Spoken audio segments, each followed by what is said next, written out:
Nasa Metro Manila tayo, sir eh.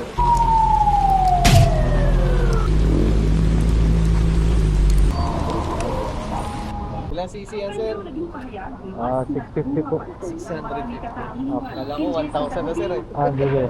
Masyado na mabilis yun. Hindi ko naman magagamit lahat ng bilis.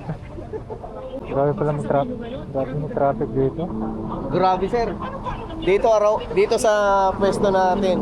Araw-araw yan. Bagay, nasa ano tayo, sir eh, Pilipinas. Oo nga eh. Nasa Metro Manila tayo, sir eh. Mag-skyway na kayo rito.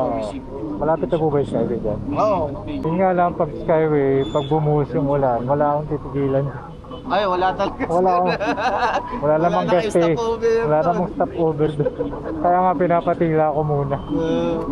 May ano ako rito, sir. Patapon na kapote. Gusto mo? Ano, okay na. Kasi nasubukan ko po yun sa Skyway. Nagkapote ako. Oo. Para akong nililipad na. Ayun nga lang, Tapos sir. pag umulan, Kasi no? nasa taas nga. Baka mamaya maging saranggola ako dito. Sige. Ingat po, sir. Sige, Ingat. salamat.